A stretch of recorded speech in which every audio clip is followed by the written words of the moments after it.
Hello and welcome to Film Seizure. We are in our fifth week of the Coen Brothers Month, the final episode. This week we'll be covering the 2007 Western, crime drama film, No Country for Old Men.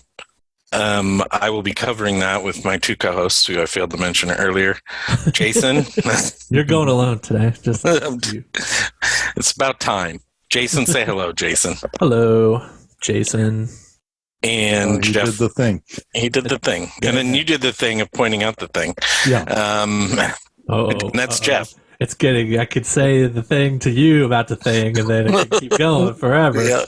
But we have an episode to do. Yes, we do have an episode to do. Jeff, how are you? I'm doing great. This is a heck of a movie. It is a heck of a movie. It is. Yeah. I mean, for Coen Brothers films, it's all right. Right? I mean, it's all right. Yeah. Well, let's put it this way. I asked a week ago where the hell the Academy was for the man who wasn't there. Yeah. They showed up this time.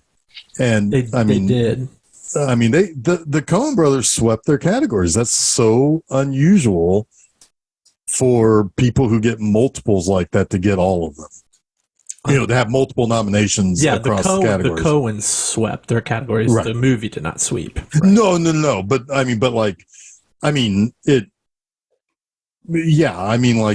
three. 4 nominations and they won all of them, right? Well, no, it was 8 nominations. They won 4 of them. But the Coens, for everything they were nominated for, like director, screenplay, and editing, they got plus Best Picture. Editing, they didn't get editing. They didn't get it. They were Best nominated Picture. for editing. Oh, okay. So, yeah, okay. But anyway, I mean, still, they didn't really sweep. But typically, when you think of like somebody who wrote a movie, then directed it and produced it, normally you don't get all 3 of those. They like to usually share that around, So, this was when good on them. This was when it was revealed. I guess they were outed for their editing because they always used a pseudonym for edited by. Oh yeah, and that person got nominated for Best Editing, and then that kind of was like, wait a minute, who the fuck is this person? They don't exist. This Roderick James guy always does the Coen Brothers movies. What's up with that? Roderick James, yeah. Having just watched this movie, I would say it would have been really hard not to give them those awards or not to give best picture to this film. Like, I don't remember what it was up against, but I do. No, it was up against the big one. It was up against one really big one. The oil flick. There Will Be Blood. Yeah. There Will Be Blood. What? No, I was going to say it's like that has the one thing that this movie doesn't have, which is a all-encompassing main lead character, right? You know, that's you drink your milkshake up and all of that stuff. You don't have that in this movie. But what you do have in this movie, I think, is a superior movie all around. I would agree. Although I am a big fan of There Will Be Blood. That's a good movie. That's a great movie too. I mean, I'm not arguing that. I just think this is the better. This is the one I would have picked. But if I had a vote. This had to have been neck and neck between those two. The other 3 is honestly a weak year all around. But There Will Be Blood was stiff competition for sure. The other 3 were Atonement, Juno, and Michael Clayton. And Juno was the feel good nominee. I mean, kind of the populist pick. Yeah. The one thing too I will agree with, and this is rare because Roger Deakins shot the fucking shit out of this movie and it looked gorgeous and he lost again, but he lost to There Will Be Blood, and that is an unbelievably beautiful picture. So I get it. Or Deakins. But usually Deakins loses and he shouldn't. Yeah. Yeah, that's wild. Yeah. So one thing about this movie, like, I think almost every episode, at least during this run of Coen Brothers Month, besides maybe Hudsucker, I've talked about how the movies are set up like Westerns. right? That aren't really Westerns. Well, this is a fucking Western. Yeah. Right. I would call it a Western noir.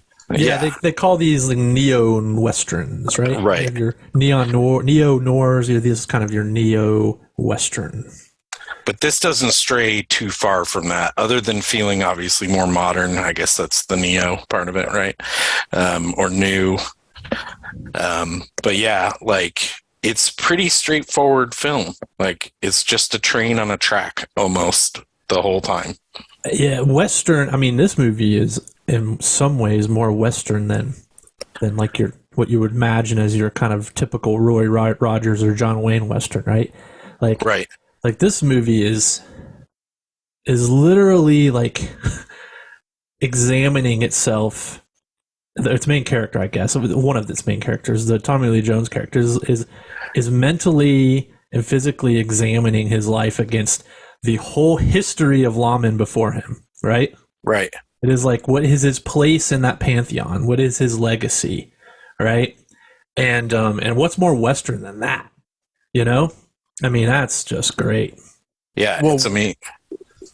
Yeah, no, I was just going to add too that I was telling Chuck before you came on, Jason, before we started recording. I don't know, it's like I just watched this movie, right? Like, I just sat there and just watched what was going and just thought about what I was thinking about while the movie was happening. You thought about what you were thinking about? That's how you watch movies? Well, no, I thought about what I was thinking about while I was watching the movie all day today, okay. And so it's like, gotcha. And I told Chuck, I came down to this movie existing in like this Venn diagram, not really a Venn diagram, but it's the only thing I can think of how it looks in my head, of three different things being deconstructed in three different ways. Mm-hmm. Yeah.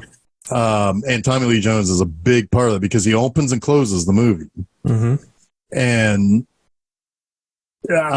he's an interesting character because I think he's an absolute failure. Of sorts. I mean, like, he is ill prepared for what this movie is doing, or for what is happening in this movie. Yes, he is. He is in some ways a failure. I don't think he's an utter failure. He thinks he is. Sure. He's definitely, yes, he thinks he is. And for this time, as he's examining what you said earlier, Jason, his whole place in the pantheon of lawmen and the history of the world and how he feels humankind has passed him by. Mm-hmm. His failure is what he's examining to determine if he can even do this anymore, if he can even be a lawman anymore. Yeah. So it makes sense that he feels like a failure. Otherwise, the movie doesn't make sense, right? Right. And he is set up as like, he's the guy we think is going to be our hero. He just isn't. He just isn't. I mean, he is. He's always behind. He fails to protect either of the characters that needed the most protecting. And he is, I mean, he doesn't belong in this world anymore, or at least that's what he thinks. And he is, in a way, his last little monologue makes me think that in some way he is on the road to, or has discovered that he is kind of okay with where he's at the end of the movie. I think he's forgiven himself, and we can talk about that later. Sure. Because I thought about that a lot, that last speech. He is not the right man for this job anymore. As soon as he starts doubting it in himself, he's not the right man for this job anymore. It's like a race car driver. Once you start not trusting your instincts, get the fuck off the track because you're a danger to yourself and others, right? So that's kind of where he's at right now, and that's proved out. He's right to retire, but he's retiring for the wrong reasons. Yeah, he's not being truthful about how way he fits into the world anymore, right? I was gonna say that because go ahead, Jason. I'm sorry. just to finish my point, it's not that the world has gotten meaner or nastier, or that he just doesn't understand, the nature of man anymore, or that there can be monsters. They've always existed. So he's gotten old. He's just gotten old. He's just gotten old. I mean, it's like I don't like driving anymore. If I get anxious, I hate it. I hate driving. I didn't feel that way 20 years ago. The older I get, the less I want to do it. It's like the fear of death creeps in, right? Get the fuck off the track. You're endangering all the other drivers. I do want to bring up real quickly, because this goes along with your point once I say it. This is based on the 2005 novel by Cormac McCarthy of the same name. Fucking tremendous book. And Cormac McCarthy, until he passed a few months back, was probably our greatest living American author. Lots of great books that man has written. All that to say, in the book, that whole transition of Tommy Lee Jones is more in plain sight about how he starts to get used to the fact that he's getting old, not that times are changing, is a lot more. And like, it's kind of like bookended in this movie instead of examined. But yeah, it's there in the book. And I think the Coen brothers honestly did an amazing job with this transfer. It's like all the beats are there. It's switched around a little bit. There's one major difference, but they did a great job with it. Like, amazing. I think that point of him realizing that very fundamental thing is very well distilled in the movie, down to his conversation with his brother, right? Right. Like, I think he realizes it then too. Yeah, absolutely. He doesn't have to come right out and say it, but he kind of says it, I think, in his final speech, which we'll talk about again later. Well, he also has a brief moment where the other guy, this is kind of like Fargo, right? Like there's Tommy Lee Jones and there's the other guy who's kind of helping him with, and he's actually, it's almost like he is setting that guy up to become the sheriff when he retires, and that's Garrett Dillahunt, by the way, and I love Garrett Dillahunt. He's just the best. He's like Will Forte in this movie almost. He's so goofy. He's a bit goofy. He's not usually this goofy in his roles either. Right, it's weird. Yeah. But he's like, and he's, at one point, that the other cop says something that's like, do you think this guy knows what he's gotten himself into? Or what, paraphrasing that. To which Tommy Lee Jones responds is like, no, but I've seen it, and I'm thinking about what, his mind is changing on the spot there. Like, he says something to the effect of, is like, he says, I've seen the same things he's seen, and it certainly made an impression on me. Yeah. And at that point, I think he's on his way out the door. It's like he's done at this point. Yeah. He's certainly considering it. This was one too many bloodbaths. Yeah. Yep. Yeah, because he starts avoiding it like the plague. He doesn't want to go back unless he has to. They find any new bodies. Well, I'm not going back unless they do. He doesn't. I mean, a good leader goes in first into the building, right? Yeah. He doesn't even do that. He's not even that far behind him. No. Or he's not. Or I should say, he's not even that close behind him. No. Like the guy goes in. I'm like, Jesus, Tommy Lee Jones just hung this guy out the door. Yeah, I know. I thought that too. I was like, wow, that's that. If you try to think, it's early enough in the movie, is he just trying to like teach a lesson? Yeah. No, he's lost his nerve. Yep. So let's set this story up, because it's very Coen Brothers, right? It has all the elements. It's like a perfect story for them to pick and do, right? It has random money that's either procured and trying to be, like every other Coen Brothers story, there's the money and everything that revolves around it. Like I said, it has that Western feel, which they love. The one thing that's weird about it that doesn't feel Coen's is that there is zero quirk to this story. There's a dash of quirk. From the Coens, maybe.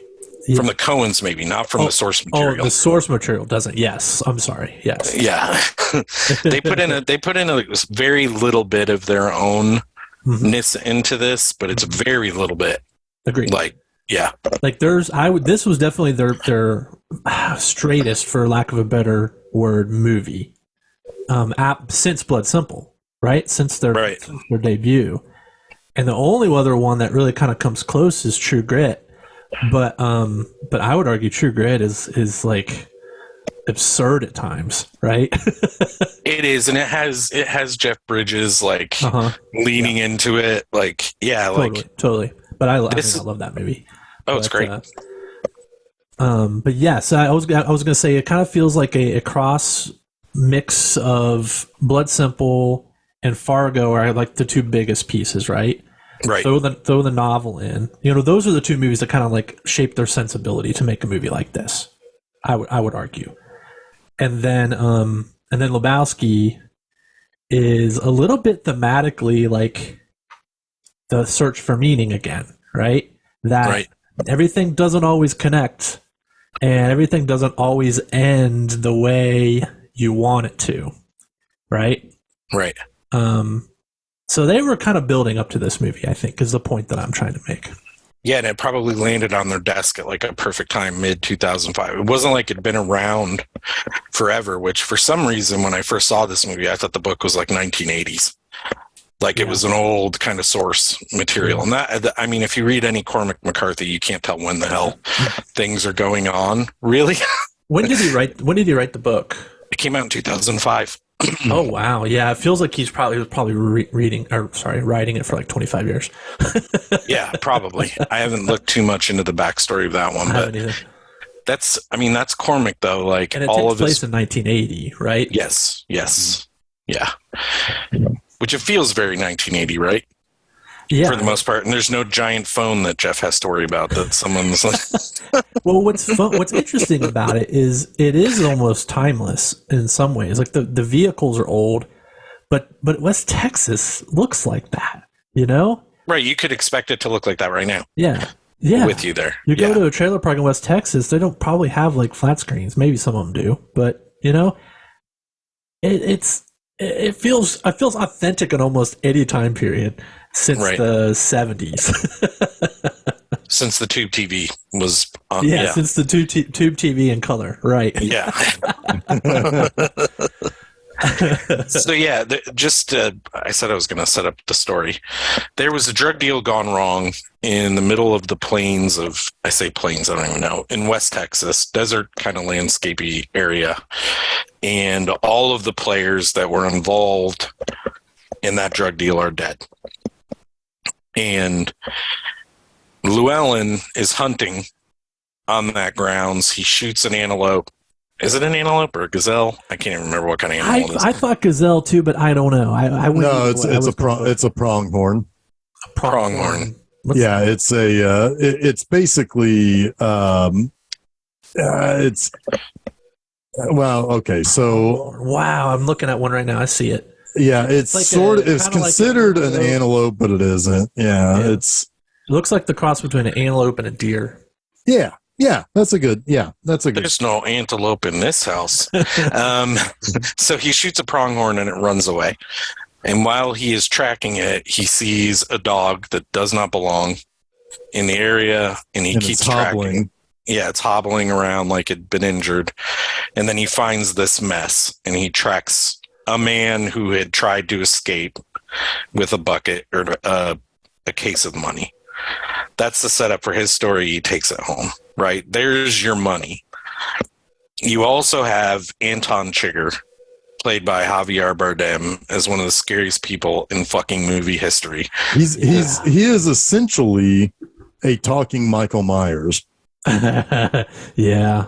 Yeah, I could see that. Like when he has been apprehended to start the movie. Mm-hmm. He's sitting like peacefully, like, oh my God, his peaceful evilness. I don't even know how to say it's unsettling. It's also it's calm. What makes him so much scarier is not only is he calm, not only is he exceptionally good at what he does, but he keeps coming at you. Mm-hmm. And when that is happening with no fucking music underscoring it, there were many, many times where I was squirming, like, oh my, like just waiting for the thing to happen, like the inevitability of him to happen. Yeah, I want to finish that first point and then touch on the music thing because it really struck me in this video. Yeah. So Anton Chigurh's been apprehended. He gets himself loose of his chains. He strangles the deputy or whatever he was. I don't know if he's a deputy or not. I mean, he doesn't get himself loose. He just steps over them. Yeah, he steps over. Yeah, and then strangles the guy, the deputy who's sitting in front of him with his handcuffs. And and the face he's making. The face he's making while he's doing it, oh my god, it's fucking scary. When he comes back in and the scuff marks are on the floor, that's like that's a good shot. That's a good detail. Yep. But about the music, I didn't even realize until the end of the movie I was not hearing any music. And then the score in the end credits started playing. I was like, oh shit, music. Yeah. I haven't heard any of this for 2 hours. I didn't even realize it wasn't there. I realized it wasn't there, but it's so funny because like you always hear about how music is so important in the visual medium because it can help you feel how you're supposed to feel. It can choke you up. It can scare you. It can, it can lift you up. It can make you sad, whatever. But when it's absent, it's so nerve-wracking that it is perfect for a movie like this, where you have one character who is being hunted. And I mean, there's a whole scene in a hotel room where like I have shortness of breath. I'm so like anxious for, looking at the shadows under the door, waiting for it to happen. It's going to happen. It's coming, but there's no music to warn you. Yeah, there's no musical cues. Right, you're there, sitting there with, with Josh Brolin. Really, you are there in the room with him. There's 16 minutes of music included. That's including the end credits. Yeah. Like in the whole film, or just written for the film? In the whole movie, 16 minutes. Yeah. That's insane. It didn't even feel like any. Well, some of it's from a mariachi band. That's true. That's a Coen quirk right there.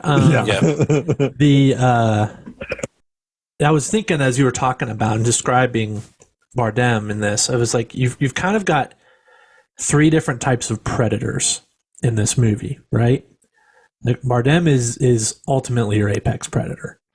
You have what's his face? Woody Harrelson.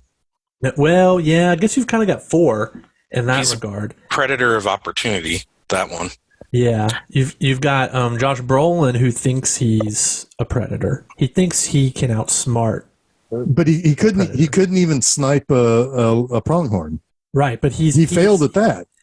Right from the start you should know what his fate is. He is outmatched. Absolutely. But he refuses to believe it. And he I will say things because he's arrogant. Right, but at the same time there is I'll get to that later. I was going to say he's part of my three deconstructions. But go ahead. And then I would say Woody Harrelson is kind of like he's been surpassed, if you will, right? Maybe he was on top at one point, but he has been surpassed. And it might have been on August 28th or whatever that day was that he remembers, Right. Yeah. And then you've got Tommy Lee Jones, who in the mind of the public should be top hero. The hero man, right? He is the one who you're supposed to root for. He is your typical hero. He should be the one who comes out on top as apex predator, right? And then there's going to be a whole subversion of that over the next 2 hours. Because as the movie kind of goes along, it's this swapping in and out of predator and prey, right? However, it ultimately is like that moment when Josh Brolin comes in and he finds the one guy alive, and it's like, who's the man? Last man standing. There's got to be someone, right? Right. Again, that's what we're going to find out over the next 2 hours. Who of these four is going to be the last man. And there is one scene at the end where the perceived apex and the actual apex actually come to a draw. Yeah. Because they kind of let each other pass each other by. Yeah. I don't think it's a draw. I don't think it's a draw, but we'll get there later. Well, I don't either. But I don't know if it's necessarily. If you call a draw being alive, then yes. Right. Well, yeah, because but there's it's almost one is offering almost professional courtesy, while the other is just he doesn't know what he's doing anymore. You know, like he's kind of. Well, one, I take a little bit of umbrage with the predator notion about Chigger, because he is an agent of chance. He doesn't kill everything he sees. He leaves it up to chance in a lot of cases, and he does it in multiple cases. You're saying that Sugar is not a predator? Not in the traditional sense, because he lets people live in this movie that a predator would kill. Well, I can see where you're both coming from here. Should I get into what I think of the three characters, like the three main characters, or should we wait? I don't know. I don't care. I don't know what you think of them. So yeah, I don't know what you think. All right. So I as I said, it's like I see this as kind of three deconstructions of three different types of scenarios, right? Josh Brolin is a deconstruction of somebody who feels, in my opinion, we don't know much about him. We can assume that he is, he says that he's a welder. He says that he fought in Nam. We don't have any indication that he was actually any good at anything he ever did. He was a sniper in Nam, and he was good according to the book. According to the book. But he also did. He also missed the antelope in the book, or the pronghorn. So it does mean something to the story. But yeah, go ahead. Well, right, but you just brought up something in the book. I didn't read the book. I don't care about that. I was just giving you context. Oh, okay. I'm saying he's getting old too, is what I was going to say. Sure. And so, but like we know that he is incapable of killing the thing that he was hunting early on. We also know that he is he's kind of poisoned a little bit by not feeling right about leaving the guy behind without giving him water or helping him or anything. So he goes back. This is what ultimately leads to him being chased, is that his conscience brings him back to the scene of the shootout to give water to a guy who's now got his head blown out, and his truck is now tailable. Not to mention that the money itself was, but that wasn't. There's multiple stuff going on here that is a mistake. There is on his part. Just to interject real quickly about that point, it's interesting because I was trying to think about, what is obviously the real reason he's dead and maybe his wife is dead. Oh, she is dead. She's because he took dead. I think they leave it just enough ambiguous, but yeah, I tend to agree.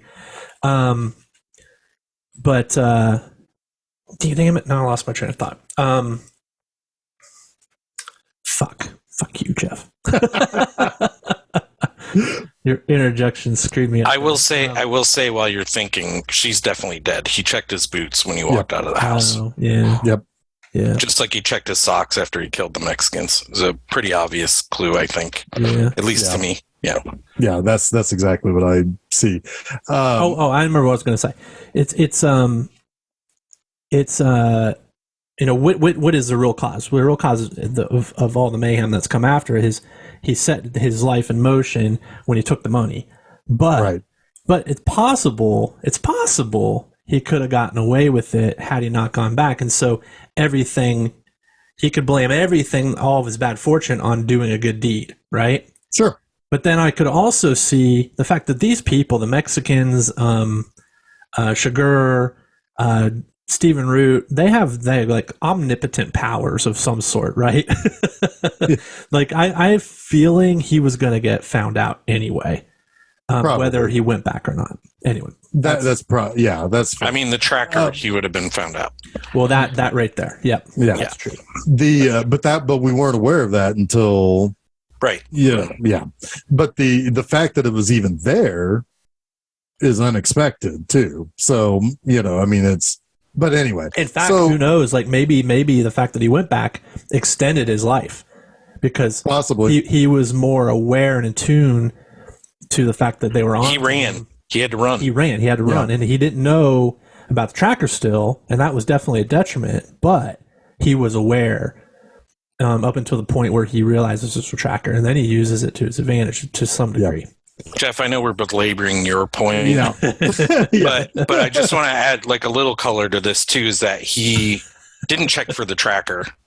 That's showing that he's out of his depth too, and probably to what you're saying. Yeah, pretty much. It basically the deconstruction I see with him is that somebody who we know that he lives in a trailer park. He doesn't live very luxuriously. We don't really know much about him to say he is actually skilled in any way, shape, or form, at least when we meet him. He becomes, it kind of plays into the idea of what happens when you give an not any better than average person something that is extraordinary. He's got this money, and what does he do? He does everything he can to protect the money, which is to make mistakes. I mean, to be honest with you, he doesn't do much. I mean, like, his wife doesn't really know much of anything that's going on. It's constant mistake, and and because he's out of his depth. He now has something that he shouldn't have, which is almost like kind of dangling a carrot out in front of somebody who really needs some I don't know, some fucking carrots. I don't know. But the point I'm trying to make here is that he has been given something that forget about it being money or anything. He's given something that he shouldn't have, that he would not normally have, and he is causing all of this mayhem and chaos because of it. And he really gets people killed. He gets himself killed. He gets bystanders killed.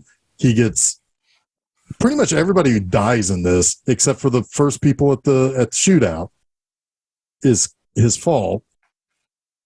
And it's because he's in a world that he doesn't belong in. And every action and every decision he makes, when he decides to become emboldened to try to take on Anton, he has no idea what he's putting himself up against.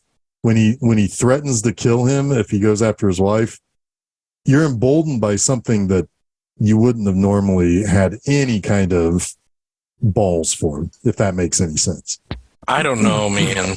That last line there, I think he would have done that anyways for his wife, regardless of the money. If someone was threatening his wife, he probably, that's the machismo that got him in this situation in the first place. All the rest of that I can see. But if someone had threatened his family, I think he would have reacted the same way. I'm going to make a personal project of you. Yeah, he is a badass. He's just an out of his depth badass. Agree.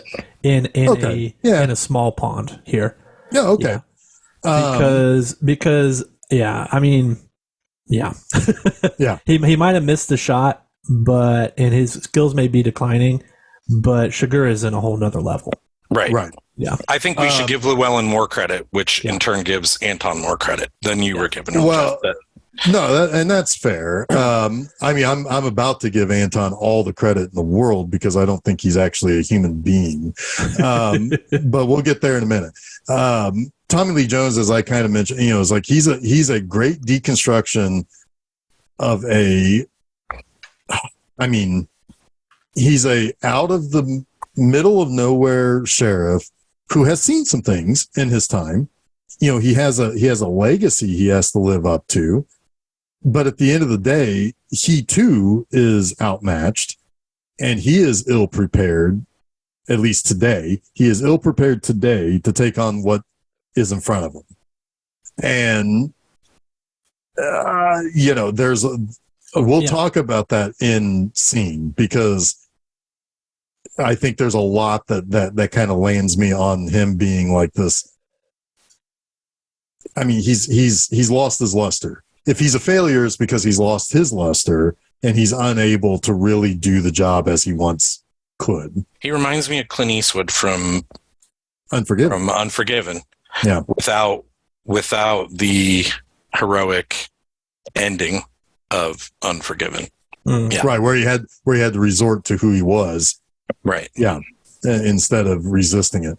To me, Anton is the inevitability of death itself. There are ways that you can get around it, but there are things that you can do that will hasten it. And everything that Llewellyn does is dangerous to his health and hastens it. I mean, Woody Harrelson even says so. That he is basically, he's in this and he's going to kill. He's killing himself basically by continuing on. Give somebody the ability to try to protect you.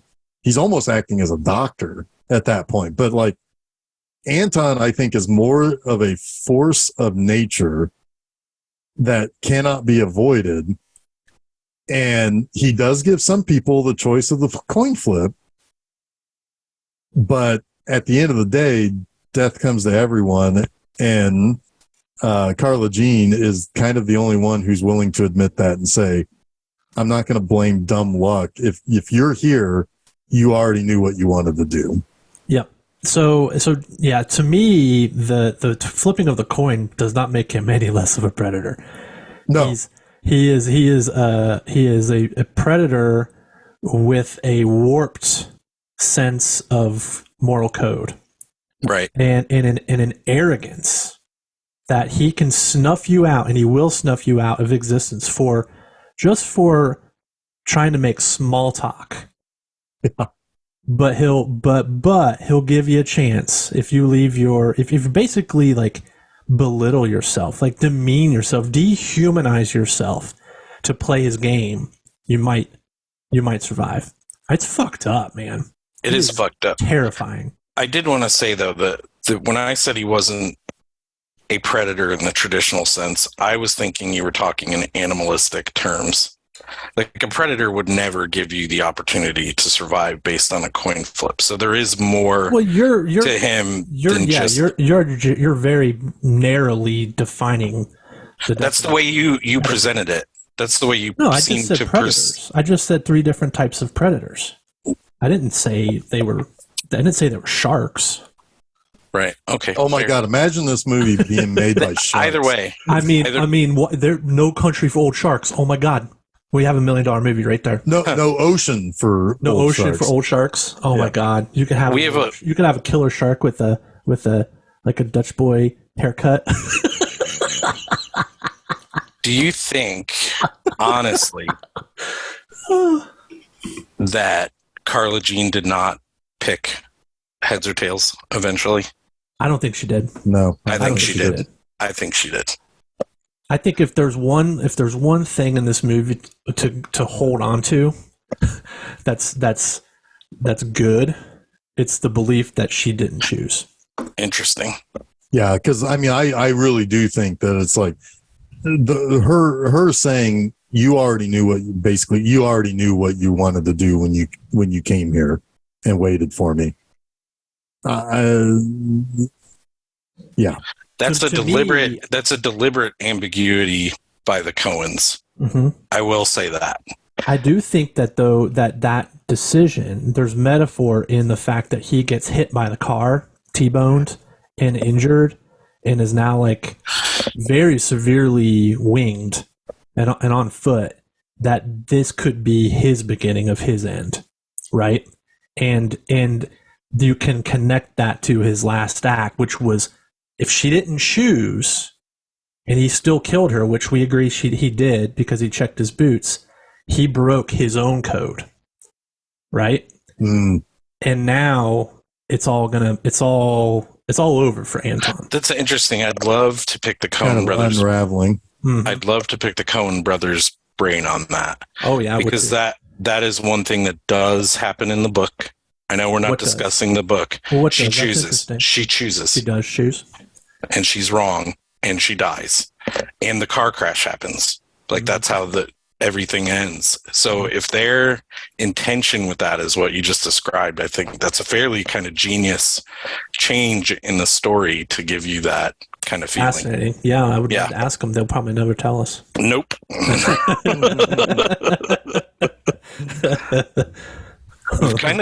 We've kind of jumped around a lot. We got Jeff's 3 things. To like totally distill down some of what Jeff was summarizing, I almost kind of see the 3 of them as past, present, and future. Right? Yeah. Like, some embodiment of that. Almost like a Christmas Carol in a weird way, right? Yeah. But that's a bit of a stretch. I don't know. I like the idea of Anton as the inevitability of death. Like he does kind of feel like the Grim Reaper. Definitely does. Yeah. Christmas future. Yeah, he's Christmas future. And Ed Tom is he Mr. Marley, or is he like Scrooge?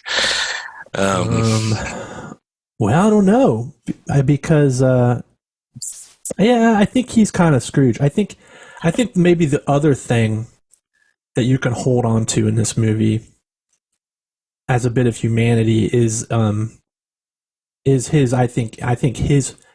his actual coming to peace with himself at the end of the movie. I think that's what the second dream means. Well, I think the first one kind of does too. We'll get there. Yeah, we'll get there. Yeah. No, I would say Carson Wells is Christmas present. Yeah, because the reason why I say present is because he's the one who's adjusted to this kind of more corporatization of this whole deal, and he's trying to cut deals. He's trying to be like very, he's very suave. He's very, he's very nice to you, and even when Anton comes and basically stares him down to the point of blowing his ass away, he's not, he's still trying to say, like, he's saying everything to Anton he told Llewellyn he couldn't say to him. It's like he can't. Well, he's terrified. Well, sure, he's terrified. Sure. He knows he's going to die. But he is still kind of holding himself together. He's presenting it all in a very business sort of way. I don't know. When he's with Anton, he's terrified as fuck. But he is. Yeah, he's got the drop on me. He knows he's done, but he's also still trying to, like, he's not shitting himself. He's not like, I think he's shitting himself. I totally disagree with you. I think he's shitting himself. Okay. Well, he's not comedically Jeff shitting himself. Mm-hmm. Okay. He is still trying to be he's got diarrhea of the mouth. Though. I agree with Christmas present for him. And I think that Ed Tom is Christmas past. And I think Scrooge is Josh Brolin, is Llewellyn, because these other 3 ghosts are entering and weaving in and out of his life, right? He's our main character. He's our lead. And he's Scrooge. He took the money, right? But that's I don't know. I kind of like it the more I think about it. I mean, you could definitely talk me into it. It's like the Heathers and Wizard of Oz thing. Yeah. So there's a moment we have to talk about in this movie, but I don't know if anyone wants to talk to lead up to, like, the actual axis of the film when Brolin just fucking disappears from the movie. Is there anything we need to... This is one of the most peculiar, but it works so well. Like, it's so peculiar, but it also works very, very well. He fades away from this because he is, like, you talk about being overmatched to oblivion. He is overmatched to oblivion in this movie, to the point where it's like he's, I mean, it is, it's kind of crazy. You do have to do a little bit of piecing together here too. Yeah. Because So during the course of the movie, it isn't just Anton, it isn't just Carson, it isn't just Ed Tom who is trying to get to Llewellyn. There's also a band of Mexicans. They were the other side of the deal. Yep. They were on the other side of the deal. So you have some people who want the money, and you have some people who said, "Hey, we delivered product, and there was no, everyone's kind of after the money now. Everybody's after the money, but there was two sides to the deal originally." Yeah, so from the way I understand it, I can distill this real quickly. You've got the Mexicans, and then you've got Stephen Root's like corporate gangster empire, right? Yeah. And they had a deal that went wrong. They had a transponder placed in the money for this drug deal, but it went wrong. Somebody fucked it up and decided to run off with the money. That's what Josh Brolin takes. Anton has been called in by Stephen Root's mob empire to track down the money, right? They give him the transponder. He sees opportunity. He kills those two guys. So he's going to go after the money, right? He's now working for himself. Yes. And then Stephen Root decides to also give the Mexicans a transponder, right? So that they're searching for the money too, because he figures the more people looking for it, the faster it'll turn up, and he'll just swoop in and get it. Or his man, Woody Harrelson, who he hires, will get it, because they know at this point that Segura has betrayed them. Yes. So they want him dead. They want the money. And that's Woody Harrelson's job, and it's a tough one. So then what happens is, Segura is not going to go down without a fight. He pretty much takes out everybody. He takes out Harrelson, takes out Stephen Root. He's pissed that Stephen Root gave the Mexicans a transponder. He's like, that was the wrong thing to do. You select the one right job for the one right tool. Job. Yeah. But fuck you. I mean, you were going to betray him anyway. If you're the one great tool, the one right tool that you're referring to, well, then it wasn't the one right tool because you betrayed him. But whatever you're going to do. So now it's down to the money and Segura, and the money is in the hands of Josh Brolin, and Tommy Lee Jones is perpetually a step behind. Yeah. Yeah. Don't forget the Mexicans. There still are Mexicans. The Mexicans are still out there. Well, there's two groups of Mexicans. That's how many Mexicans have been hired. Yeah, there are a lot of Mexicans. Right. Because there were three. They get ahead of Josh Brolin because they have the transponder. Right. And he's able to snuff that trap out. Yes. And Sugar is killing them. While Brolin is getting the money and taking off. Yeah. But he knows it's a trap. That's why he gets the other room. temple and all that stuff. That's the whole reason why he gets the other room. So he's outsmarted the Mexicans at that point. But he has not accounted for Segura. Yeah. Exactly. Yep. And so and then Brolin has been tracked down by Javier Bardem, who then, we haven't even talked about one of the most memorable things of the whole thing is the weapon, the skeleton key and weapon. Yeah. We got time. Tell us about it. Walks around. It's a compressed air. It's just a nozzle basically on a gigantic can of compressed air that can basically shoot through locks and shoot through skulls. Yeah, I think it is actually literally the thing that Ed Tom describes when he's having lunch with Llewellyn's wife, Carla. Yeah. He says he doesn't even put it together. It's like another one of those things where he's just not firing, correctly anymore, because they make this whole big deal out of killing cows, killing livestock. The one person who had a hole in his head but no exit wound and no bullet. Right. And they think, do you tell me that he just got in there and dug the bullet out? And they're like, that's a horrifying thought. And then he comes up with it later when he's talking about the way they kill cattle. They don't even do it with a bullet anymore. They have a pressurized bolt that just just pops out and retracts, and the cow doesn't even know what hit him. And there's never that aha moment, right? There's never that. Like in a movie, like the music would change, like other movies, the music would change, and he would be like, "Huh." He would give you some visual or audible clue that he made the connection, right? But he never does. He never does. Even to the point where then when she calls back and says, "Is what you said about so and so, the guy that was the main star of his story, was that even true?" He's like, "Who's that?" It's like he is so. Yeah. It's like, dude, you've even forgotten that you've even told the story that gives you the murder weapon. For the guy on the side of the road. I mean, he is devolving into incompetence. Like you imagine, like almost if he's truly kind of losing his faculties in a really subtle way that makes that you don't necessarily see with an everyday person, right? This could really be happening.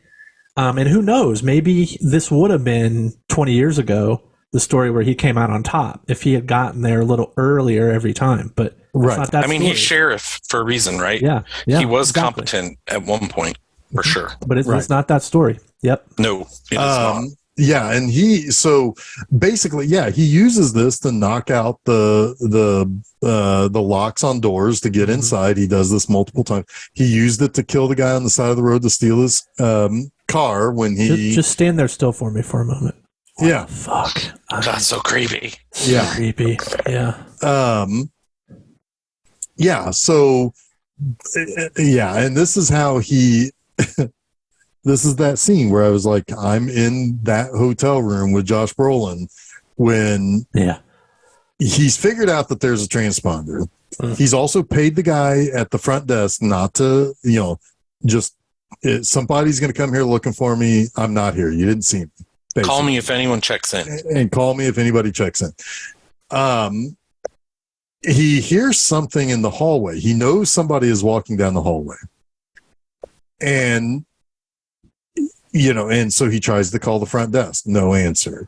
So he knows the person who's been after him is outside his door in his hallway. Yep. You see you see a shadow walk by, and then the lights in the hallway go off. And now as the person who knows that this thing works and how it works, because it blasts the lock against. You get so nervous, right? Did you get so nervous? I did, because it's like it's gonna blast right into you, buddy. You're standing right. Yeah, and it does. It knocks the wind out of him. But this is kind of another scene that shows quickly his competence. Like Llewellyn is a competent man. I mean, he is. I mean, he did fight in the war, so it's like one would think that he would have at least some sense of snap to. But there's something about Shigura. He's just different, right? Yeah. And he just doesn't have what it takes to match up with this guy. Yeah. And I mean, maybe he did in Nam, but that was 10 years ago. And I mean, this is probably someone who's never lost, right? Like, at least in the things that he thinks matter. I mean, he does not exactly living in, a wealthy he's life. not living he's not living up class, but he's got a pretty wife. He's got a job, presumably. He says he does. He's a welder. He welds all things.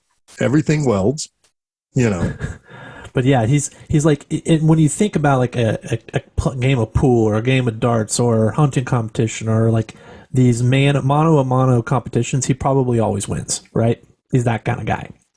Yeah. He's that kind of guy. He's that kind of guy. Hey,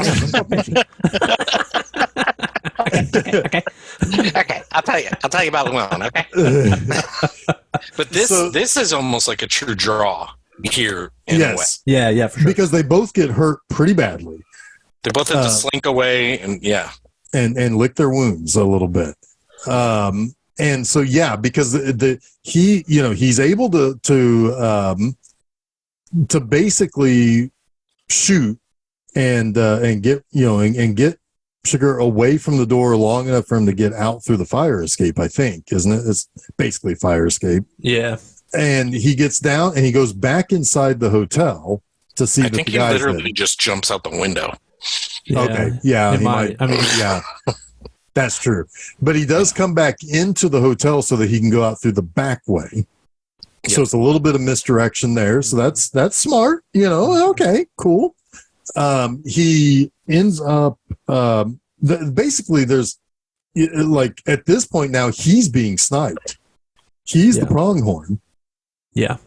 And he's, you know, and like he flags down a truck, asks for the guy's help. The guy gets his brains all over the back of the window. Oh man. Yeah, so many like people who didn't deserve to died. Relax, buddy. I'm not going to hurt you. Blammo. Yeah, that guy is going to hurt you. Yeah. And so basically they end up fighting. They have a shootout in the streets. We should say that I think even before he gets into the truck, he's gotten a bullet through his kidney or something. Like it looks like it goes. He's gotten shot through the side for sure. Yeah, through the side. I don't know if but anyway, and he also he is able to hurt Anton, and so they both slink off in different directions. Llewellyn ends up in Mexico and passes out there, and the mariachi band sends him to the hospital. He's also thrown the satchel of money over the side of the to the side of the border, the border bridge. Yeah. And then, so basically, this is how then Woody Harrelson catches up to Llewellyn and basically tell him what kind of a world of hurt he's in. Yeah, he's like, it took me 3 hours to find you. You think he's not going to find you? Right. Yeah. Now, can I ask you a question? I've been thinking about this, and I'm not quite sure what I think it means. So I want to ask you too. You're kind of sounding a little bit like a younger Tommy Lee Jones when you're saying it like that. I don't know. I guess I'll be your Wendell. When Woody Harrelson, Carson Wells is in Stephen Root's office, and Carson Wells is on his way out, and he says, "Count the floors on my way in here. There's one missing." What does that mean? What does that mean? He's probably on the 14th floor, and there is no 13. I know, but what's the metaphor? Like Stephen Root's like, we'll get right on that. It's a joke, like just shut up. But what do you think that means? It's got to mean something, right? My guess is that he's. I thought the 13th floor thing too. That's the first thing I thought of, but I was like, there's got to be more to it than that. I mean, surely he's a man who knows about. Quirks with 13 floors, right? And buildings that maybe don't have one. But I think he's always just trying to disarm people through conversations. So saying that I think like throws him off is what he's always trying to do to people. Yeah. But I mean, the 13th floor thing, I think that's literally what it is. But I don't know if there's honestly more to that than him just. It just feels so like it's weird. Well, in a way, I always kind of thought it's also the way I thought it's like, oh, he's observant. He's always looking at and he's always thinking about stuff. Maybe it's as simple as that. Like they're just trying to give him a character detail, right, of observance, which I thought of that too, but I felt like that wasn't enough for me. But maybe that's all it is. It feels like there should be more there. If there is not, and I take that fucking Oscar away from this movie, fucking throw it down. We're the dumb ones because we're the dumb ones. Yeah, because there's something there that I don't know. Yeah, that's what I'm asking. Well, I know you said it wasn't enough for you, so take that fucking Oscar away. No, my explanation isn't enough. There's probably a better one. That's another question I'll ask the Coens. All right. Yep. Yeah. We'll get right on it. So anyway, at this point now. Anton has caught up to Woody Harrelson, killed Woody Harrelson, as Llewellyn is calling Woody Harrelson and basically saying, it's like, I'm not coming after you anymore. You know where I'm going, because he sent his wife to her mother's. And so he then tells Carla Jean, hey, we're going to meet at El Paso. I didn't realize how fucking pretty much that's right on the border. It's like in the little corner of New Mexico, Mexico, and Texas. You know how many people I know in El Paso? I didn't know that. Say you're right. I don't fucking know nothing about Texas. Anyway, but I know that Josh Brolin is like a fucking billion miles away over in Del Rio or across the border from Del Rio. Well, yeah, I mean, he booked I did see how far that is. Yeah, he needs to fly there. Yeah. So at this point, he gets there ahead of Carla Jean and Carla Jean's mom, Beth Grant. You want to say anything about Beth Grant, Jason? She very well. She's the one thing that kind of takes me out of this movie is that woman. She doubts Take that fucking Oscar away. She doubts your commitment to Sparkle Motion. Is that why? Yeah, I agree. I think she. You know what she reminds me of? She reminds me of Carol Mama. Burnett. Yeah. Yep. That's exactly right. She's playing too old. Yeah. It's weird. Yeah, I agree. Stephen Root a little bit takes me out of this too. But he's okay. He's fine. He's in it so little. I like kind of Stephen Root as this other face of crime, right? Like the white collar face of crime, like the unassuming guy is maybe the most dangerous one, right? He's got so much fucking baggage with him though. Like Stephen Root is an actor. Oh, totally. I mean, you know what I mean? But at this point the Coens are like, I got to put Stephen Root in everything. So yeah. So this is important though because Carla Jean and her mom arrive at the airport as the Mexicans are there, and they arrive to the bus station. They go by bus. Wherever they're going, the bus. Yeah, wherever they're going. But they ask the old man who offers to help Carla Jean's mom with her luggage, asks where she's going. Yeah. And she's oblivious to, she's got the least information, like least privilege of information. But she has the biggest mouth. But she doesn't know this is dangerous. Like she's obviously like the harbinger of death here, but she doesn't know it. She does. There's a couple of things also. She does have a little bit of that The Room situation where it's like, I've got the cancer, and that's not brought up again until she's dead. That's true. They stole that from The Room. This came out after The Room. And then the results are in. Yeah, she definitely has cancer.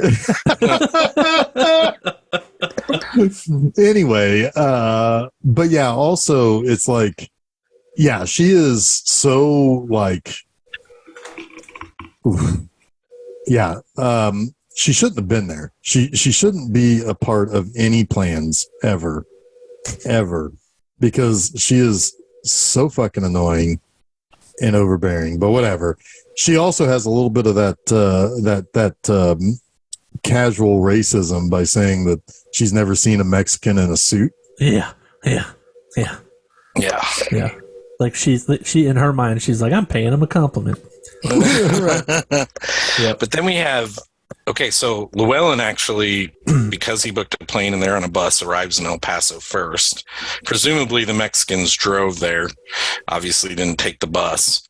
And since Llewellyn is so laser focused on Anton, he completely dismisses the Mexicans. And he doesn't even know. He doesn't know about them. Probably. I mean, he knows there's two sides of the faction. He's never been attacked by. Well, he knew there was someone in the other room. Well, that's fair. That is fair. So it's like one of the weirdest things that's ever happened in the movie. They don't show you any of it. You have to piece it together. Ed Tom shows up right as the Mexicans are bolting. Because Carla Jean has called, because she's taking Ed Tom up on the offer. You got to come alone. Yeah. To keep Llewellyn and her safe, because she thinks, it's like, she'll get safety out of this too. I think he even says as much. But you got to go alone to talk to him. And there is something going on. That scene, the scene that fades to black that then comes back up with now Llewellyn just gone from the movie.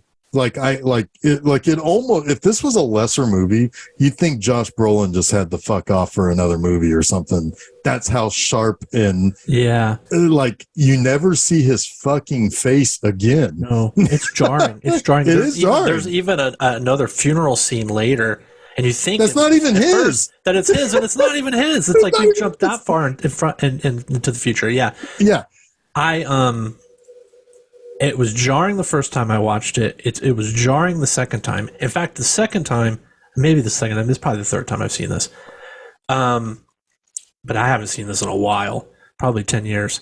And I kept my brain was certain that we were going to get like a flashback scene that kind of like cut into and showed us what happened. And that maybe, it was going to show us more information about the money and everything. Like my brain was certain of it. It was like trying to fill in all the blanks for me, and it never happens. And it's so fucking brilliant. I can't even describe it. Like I have the death scene in my head.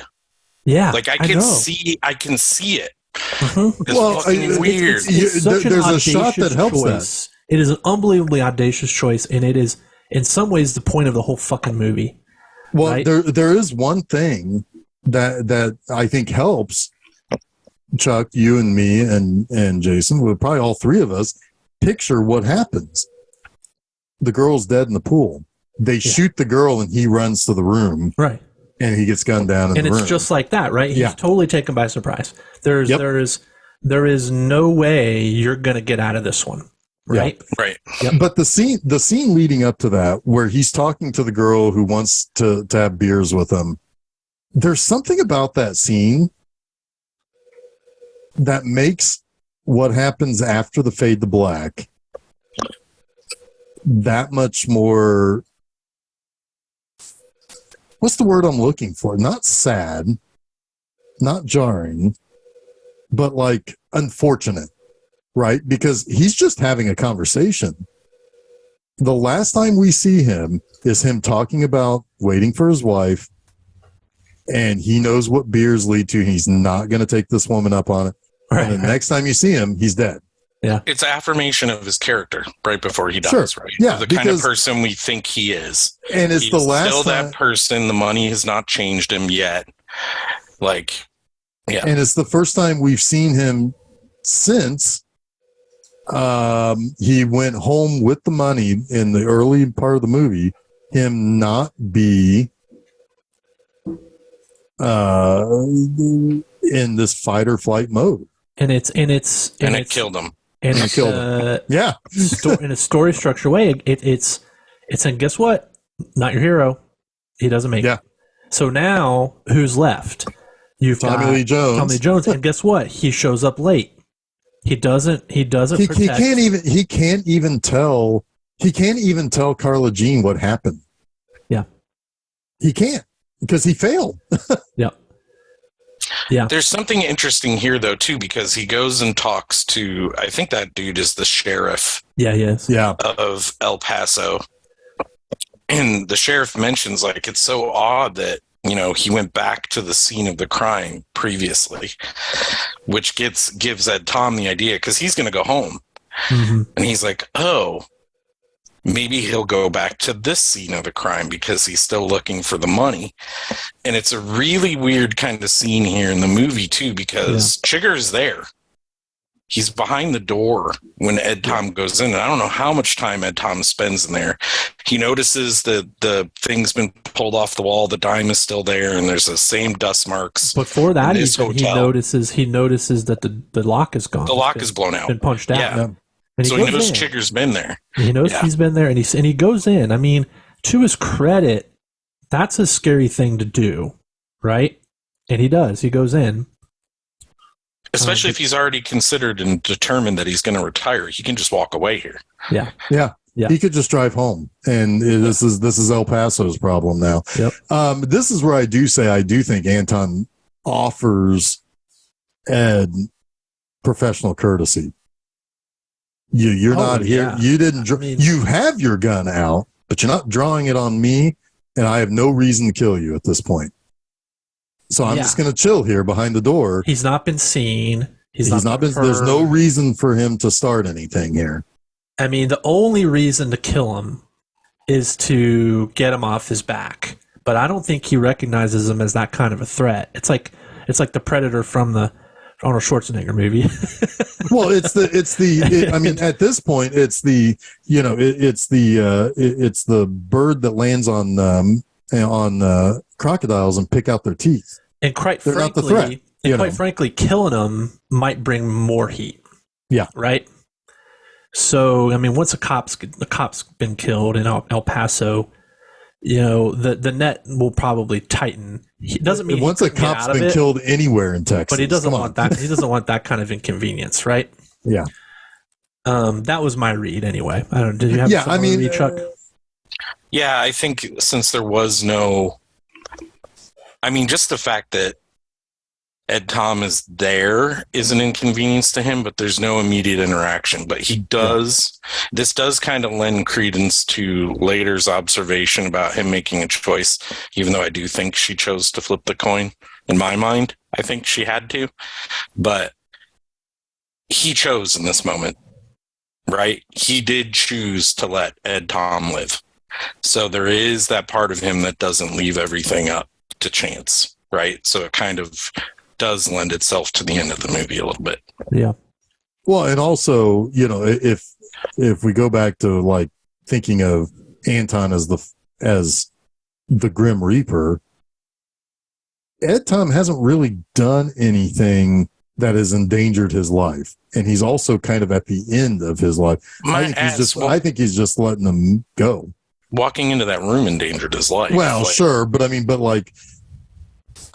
he's also like Llewellyn endangers his life by taking the money, doing something that he didn't have any right. He didn't have it coming to him. He took the money. That endangered his health at that point. I get your personification of Anton, right? Or not personification, whatever you want to call it, spirification, like making him the angel of death or whatever.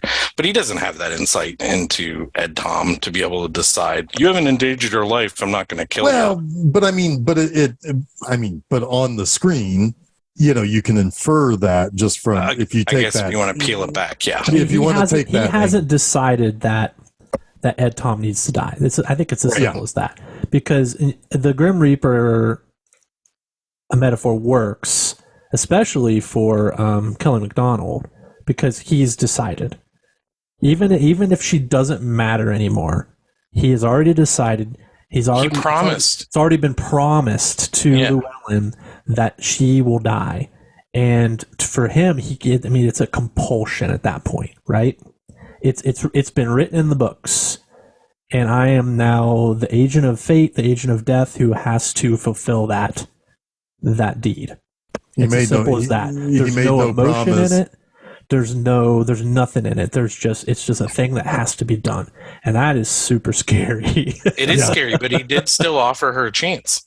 He did. He said, that's the best I can do. He was almost reluctant to, right? But he did. He did offer her that one chance. Yeah. Well, and I think the fact that he had his boots on, too, means he went in there willing to offer a chance. Maybe. Because when he was going to kill, he knew who he was going to kill. He took his shoes off. Yeah, that was to keep him quiet, I think, yeah. Yeah. But again, he also checked him to make sure there was nothing on them. So, the socks he tossed away. After he killed the Mexican, he left them. He just threw them off. He took them off. Yeah. But when it plays out on screen, though, yes, when he kills by his choice, yes, he is also being quiet. So as it plays out, you're right, Chuck. Yeah, I mean, he is. The visual part of it does kind of make a lot of sense there. That he's there with his boots on.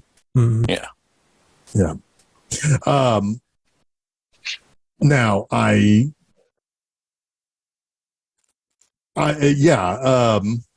remember being like going back to Llewellyn dying. I remember it being somewhat kind of anticlimactic at the moment. Oh, for sure. But there is something, but it carries weight with it. And I always remembered that being, it's like, wait a minute, Josh Josh Brolin is the guy with the money, and we never see him. I mean, we see him the one time fight for his life, in the in Del Rio. Everything is converging into this moment. Like it's all going to go down at the hotel. It's all going to happen at high noon in the saloon, right? I mean, that's the way it feels because you know where everybody's going. Everybody's going to the same place. Right. Right? You know that. You're like, holy hell, this is going to be a massive shootout. And they just take it from you, from the audience. Yeah. Right? And that is just unbelievable. I understand why people would be frustrated by that, but this is not a conventional movie. This is not a conventional movie, and that's the point of it, right? It's to say, guess what? This is not your daddy's Western. No, I mean, 15 years ago, we're trying. And the killing too was not done by one of the main players. No, right? Yeah.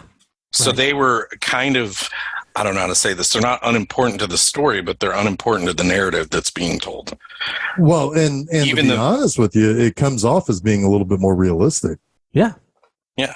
Well, it's wild. Absolutely it does. Absolutely it does. And I mean, 15 years ago when I saw this movie for the first time, I wasn't frustrated by the kind of anticlimactic end to the guy with the money because, I mean, the Mexicans do make off with the money, right? Like that's implied, right? It just feels like a Tarantino trick, right? It feels like something you've seen where they flash or they go to fade, and then we pick up another story, and then we're going to come back around to it, right?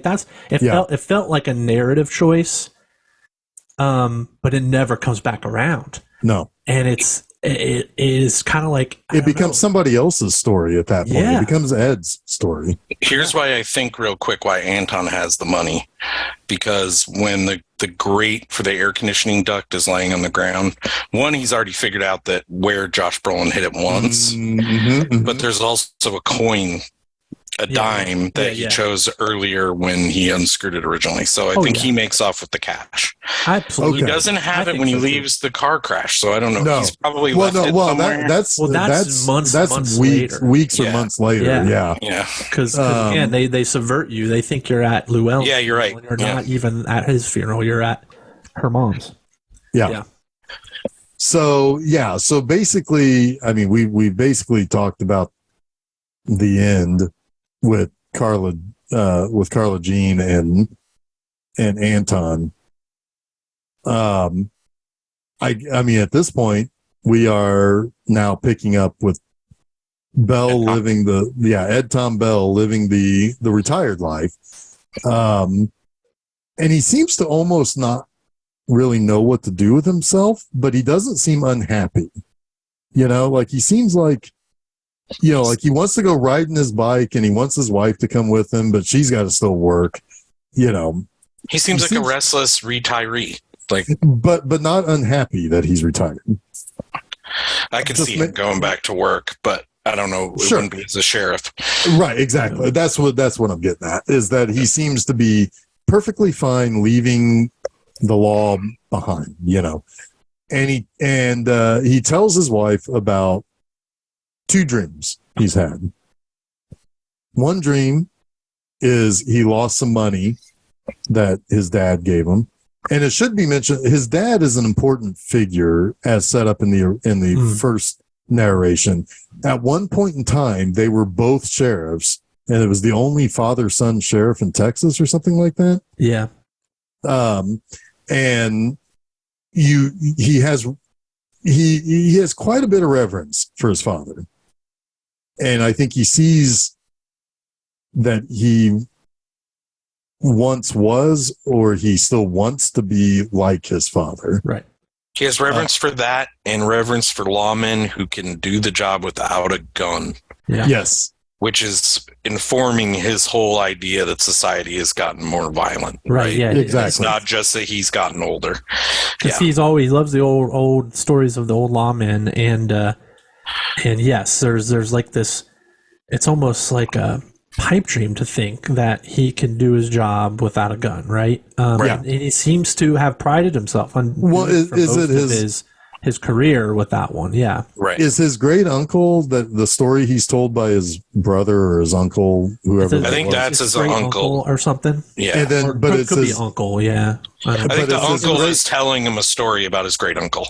Okay. Is what yes. It was 1909 was when the story happened. Right. That's a really important piece of detail. Yeah. Because he's basically saying it's like, yeah, they gunned down your great uncle on his doorstep. Yeah, 9 of them came for him. Yeah, and they gunned him on his porch. Yep. Yeah, and so it's always been violent. What you got ain't nothing new. Yeah, this country is hard on people. Yeah, that's a powerful line. Good stuff. Yeah. Yes. And he basically, and even to the, I mean, not only is it hard on that, but like there's a callousness to the fact that his great aunt buried his great uncle the very next day, put him in the ground, and time moved on. It's like there's almost a harshness to that even. But anyway, he talks about one dream he lost some money that his dad had given him, and in the second dream, which is a lot more detailed, he's riding with his dad, and it's a snowy day, and his dad basically rides past him without answering any calls to him and sets up a fire to wait for him to arrive. And I think, this is what I thought at least, that the first dream was about him coming to some sort of either realization or acceptance that he probably feels as though he let his father down. Yeah. Your dad gives you money and you lose it. That's a letdown. Yep. And obviously the second one is he's kind of ready for when this time comes to die. He'll be ready, but he's going to die an old man. And his dad's going to be waiting for him in that clearing. Yeah. I think that yes, I agree definitely with the first part, but I also think the second part is a come to peace with he did the best he could, and he also thinks his father will recognize that in some afterlife where he's waiting for him, right? Like they'll be reunited. He even says he'll be waiting there, and I'm certain of it, or something like that. Like, there's a certainty to his dream, right? That is, I think, comforting to him in some way. So yeah, maybe he wasn't the man his father was, but maybe he was good enough. Yeah. Right. Yeah. I mean, and there'll be things that his dad will be disappointed in. Yeah.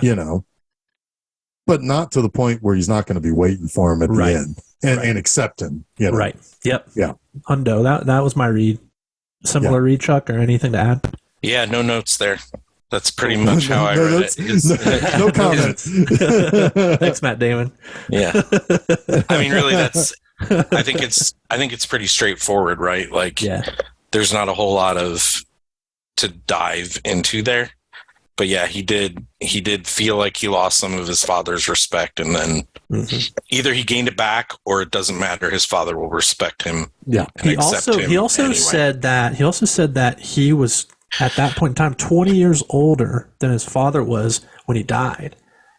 So, I think there's going to be some reflection on that as well. Like, he's an older man. He's a much older man. Yeah, because in his dream he said, it was almost like I was looking at a younger man. In some respects, he's younger than me. Yeah. Mm-hmm. Yeah.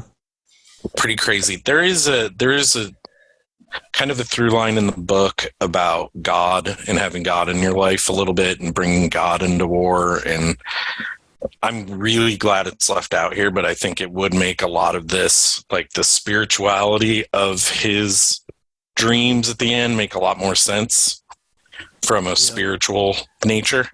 But it's so straightforward that I think it works. Yeah, but you can't get to that clearing. Universal. I think it's pretty universal, regardless of your belief in. Well, and I think that's oil, right? One of the great things about Ed Tom is that he is the least complicated character in this. Yeah. Even though he's complicated, he's a relatively straightforward. He's just an old guy who's feels like the job has passed him by. And his plight is taking place alongside him, so you don't need him to explain everything because it's seeing it. You're seeing it. You're seeing it on his face. You're seeing it as he's telling a story. You're seeing it when he's not even there. Yeah, like the things that are happening. Yeah. All right, no notes. No notes. This is a pretty good movie. I know we met it. It's pretty good. We met it a little bit in the beginning. Yeah, I come around on it. You came around on it? Yeah. It might even move up my top 10 list. Speaking of, you guys, we've done 10 of these guys' movies now. Yes. 10 of these guys' movies. We have never done this many movies of a single filmmakers. Yeah. Or pair of filmmakers. Shall we rank them? I mean, I think we should. We've got more to do down the line. The ones that we've covered on the podcast. Because those are the ones I know I've seen. Which comprises of 10 of their first 12 features. Yep. The ones of the first 12 we did not cover at this point are Lady Killers and Intolerable Cruelty, which is so hard to say. It's such a Intolerable Cruelty. So we're not ranking those two. No notes. How should we do this? Should we start with everybody's 10th? Yeah, I think let's do that. Kind of just blow through this. All right. What do you got, Chuck? My 10 is Hudsucker Proxy. So is mine. No notes. I mean, it's not even close. It's not even close for me. That's number 10. I would have said this real quickly. I would not have expected this when we started this journey. I don't think I would have either. Yeah, but that's good. That was my easy last. What's number 9?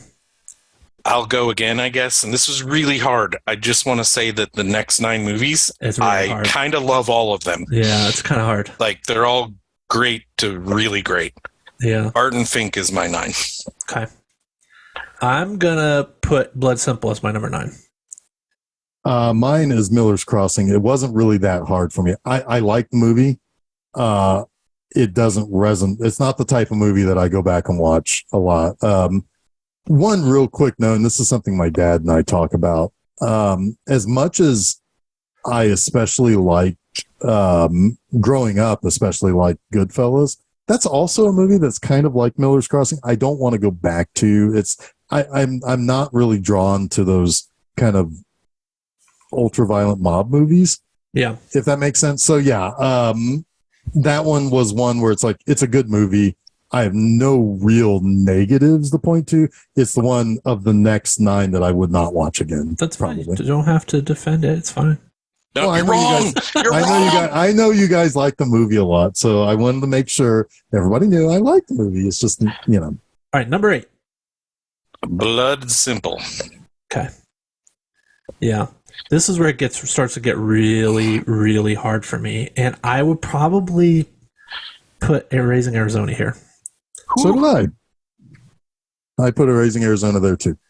Nice. But that, Chuck, I also said, we start to get to a point where it's a muddled middle for me. And this is indication right there. It's like, the next few are tough to really rank. Oh, yeah. When I rewatch these in 5 years, my list will change for sure. Yeah. Number 7 for me, and I said that this movie would shoot up my list, and it has, but we haven't covered all of Coen yet. Number 7 is The Man Who Wasn't There. I agree. That's where I have it too, and it's hard. It's really hard, but that's where it is. That's my number 7. My number 7 is Big Lebowski. Okay. Ooh. Okay. Number 6 for me is Jeff's favorite, Miller's Crossing. Okay. My 9th favorite. Number 6 for me is probably The Man Who Wasn't There. No, that was my 7th. Sorry. You got to start crossing these out. I know. I think it's Oh Brother. I think that's my number 6. Same here. Yeah. All right.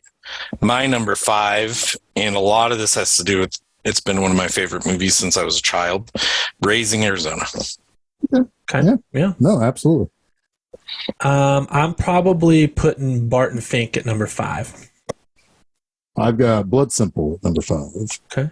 That movie hit Real It good follows on your me. kind of principles there. Mhm. Yeah. Yep. Okay. That's a Jeff movie. My number 4, which might be some people's number 1, is Fargo. Okay. Okay.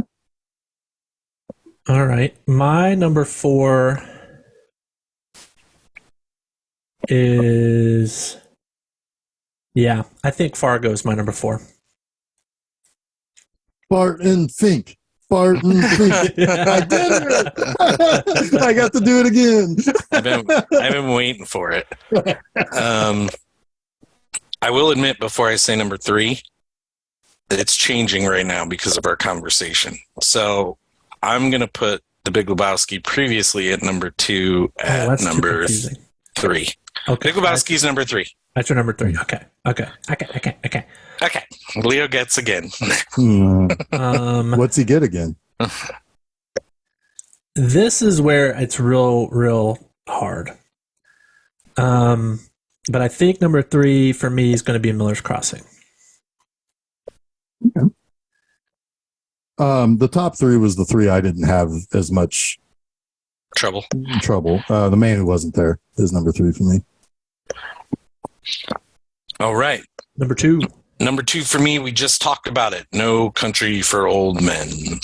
My number 2 is going to be The Big Lebowski. I'm going to agree with Chuck on this one. I got No Country at number 2. Okay. This is very interesting to me that you guys had this so low because I fucking love this movie so much. My number 1 is Oh Brother. Yeah, mine is No Country for Old Men. Mine is Fargo. Fargo, the reason why Fargo for me gets the nudge over No Country, because this was one I did think about this one. It's like, oh man, because yesterday I was watching No Country. I'm like, man, I think this is number 1, but it's so close that I went with Fargo because that's one I could watch again and again and again. This one, I got to be in a mood for No Country. Yeah. I will say fair, but man, it is just it's perfect. It's all everything they've done at a peak and a crescendo. Like it is a perfect movie. It's probably their best film, but it's not my favorite. And I rank this by favorite. Lebowski and Lebowski and Miller's Crossing to me are both endlessly watchable. Like Miller's Crossing, yeah, it's violent, but that is just a funny movie. I mean, there's so much of that Coen brother quirkiness in that movie from scene to scene. I love the cadence of all the dialogue, the lingo through it. It's almost poetry. And I think of all of Carter Burwell's scores for the Coens, that's his best. I can listen to the music and just be happy. Yeah, it's awesome. I'll say, as the last note of mine, like the top 6 that I picked are all endlessly watchable movies to me. Like and my top 4, I think, are all masterpieces, like legit masterpieces in my opinion. I didn't write mine down, so I've already kind of forgotten. Yeah. Like my bottom 5. But yeah, I know. Like having Oh Brother so low is crazy. I agree. It's absolutely crazy because I'll watch that, in a month and I'll be like, this is the best Coen Brothers movie. Mm-hmm. I would probably say that. But yeah. What are you going to do? These guys are good. What's interesting What are you going to do? What's interesting to me is if you look at their filmography, and you think about what they've done since the 2 we skipped and what they've done since No Country for Old Men, I don't know how many of these would crack my top 10. Maybe none of them. True Grit probably would. It would probably bump out Hudsucker Proxy. I think it would for me too. And probably fit somewhere in that 6 to 10 slot even. A Serious Man, it's been too long since I've seen it. I don't remember. Burn After Reading, I remember being fun, but kind of ephemeral maybe. Burn After Reading, Hail Caesar, like those are just like kind of fun movies. Hail Caesar's maybe the only Coen brother movie that I truly don't like. But it's got some great moments in it. Channing Tatum dancing in that movie is fucking hilarious. That's the best scene, yeah. And then The Ballad of Buster Scruggs is really, really, really, really good. I mean, that's got a chance. Oh, that made your top 10 of the year that year. Yeah, I really, really like that. But honestly, like the second half of their career, or at least the career after No Country for Old Men, is not unassailable. Right? I agree. Good timing, though. Because while we started this list, they announced that they're going to work on another project again. Yes, they are. Which will be the first time in 6-7 years, I think, that they've done something together. Yeah. Joel did Macbeth. Well, there's one coming out this year. Chuck, I can't remember what it's called. It's the Getaway Girls. Yeah. That's the one that Ethan. That looks pretty funny. Ethan did with his. I'm looking forward to that. His wife, I believe. Right? Yeah. I'm looking forward to that too. Yeah, I saw a trailer for that, and I was like, number one, got to tell Chuck. Number two, I want to see this. and I think Ethan also made a documentary. Yes, he did. I can't seen that. Yeah, but I mean, we haven't even seen Getaway Girls yet. I saw Macbeth; it's good, but the Coen Brothers are just better together, right? They're like peanut butter and jelly. I think that's what we all want. Yeah. And I'm glad it's what they want. Yeah, that they're coming back together for presumably a project come back with some energy. Yeah, for sure. Yeah, I can't wait for that. Did they say what it is? Have they announced the project? They haven't. There's been speculation on some things they've said in the past, but nothing. I bet you they have a whole like bookshelf of stuff they've developed and abandoned, right? Probably. Or maybe they're coming back together to do another Cormac McCarthy book because he passed away. We can all hope for that, maybe, but it won't happen. Oh, yeah. Who is it that's making Blood Meridian? That was announced. Oh, I know whoever that guy was. He made a movie that was like Blood Meridian. I can't remember who is doing it. I can't remember. Yeah, I remember thinking it was a pretty good choice. Yeah. That's a wild narrative to put back together. Good luck. I mean, a lot of people think it's kind of unadaptable. Oh, John Hillcoat. Yeah, that's the same guy who did The Road. Yes. Another great Cormac McCarthy book. Well, Hillcoat is also kind of like a neo-Western guy, so it could work. He made The Proposition. That was the kind of crazy acid Western that he made with Nick Cave. I think that's the one people say is kind of like Blood Meridian, as far as I recall. I could imagine them being, having like a similar vibe. Yeah. Real quick, we said Getaway Girls. It's Driveway Dolls. Driveway Dolls. Alliteration was there, guys. Hey, we did it. Pretty close. Yeah. We got to make a movie called Getaway Girls now. I'm thinking that's already a movie. Probably. Maybe not. This month had some fucking stellar movies. Wikipedia doesn't have anything for Getaway Girls. I'm going to start right now. Actually, I'm going to have my chat GPT right Fuck you, Hollywood needs movies. Anyway. I guess that's not SAG. It's the other one, Writers Guild. Oh my god! This month was very good. It started a little rocky for me, but again, for all of us, I think. Well, but Hudsucker Proxy does again have that quality that if you can just, I'll watch scenes of it because scenes of it are so beautiful and how it's designed that that's great. But I don't want to watch that movie again as a whole. But I'll watch scenes. I'll watch that scene. I'll watch anything in the mailroom or anything of the gears turning of that. Do you watch scenes of that movie, Jeff? I would watch scenes of that movie. But anyway, yes, very, very good. You picked some good ones, Chuck. Yeah. The Coen Brothers made some good ones. I just had to, You just had to put them in the list. Yeah. I will say that November is my month. So look out, it's Bond time. So I've got 5 Bond movies to pick coming up. I think you guys will very much enjoy those. I know Jason will. But wait a minute, what do we got in between there? Yeah, we got lots of stuff in between, but I just wanted to say it's like everybody got their 5-week month. Just can't wait to get to the. I'm ready to watch Bond. Bond. I do. That will be a fun month. That'll be a fun month.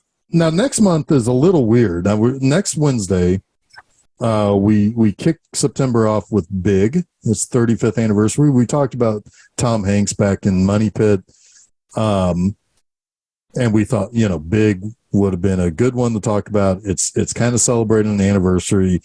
It was a big movie, no pun intended.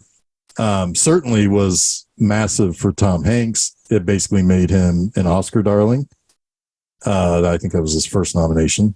Oh, save it for our coverage next cool. week. Well, we don't have to cover it now. So what are we doing next week? Well, no, it's just that's good stuff.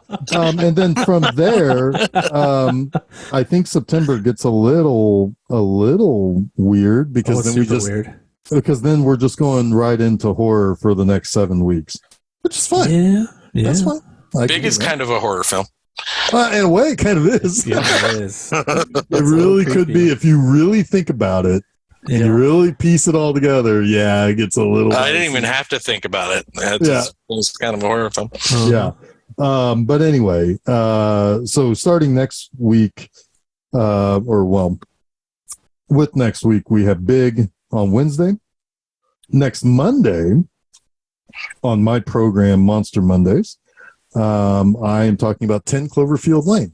Speaking of, we got John Goodman in there. Speaking of some Coen Brothers alum, man, talk about a movie that just absolutely surprised me by how good it was. It is still good. I did not expect that movie to be that good, and it's great. Yeah, it is engrossing. It's good. It's thrilling. It's great. It's just, and John Goodman is so creepy in that. He is a good bad guy when he's a bad guy. So that's Monday. Both of those 10 Cloverfield Lane, and then later in the week Big. Go to filmseizure.com, listen to it there, or you can also find where we put the podcast on various places and platforms. This upcoming Friday at my website, bmovieenema.com, I kick off another Russ Meyer month with Common Law Cabin. Oh, no. I picked all these movies for the month because of their titles, and Common Law Cabin, for some reason, sticks out to me. Like that scene in Clerks when Randall's reading off all the listings of like porn titles, and then there's like one super normal one there, but it also like your brain fills in like that's what Common Law Cabin is to me. Anyway. That is Friday, September 1st. So Russ Meyer, boobs a flopping all over the place. All right. So until next week when we get Big, I am Jeff Arbuckle. I'm Julie, the backseat driver. I am Jason Oliver, and you have been listening to Film Seizure. And look at that fucking bone!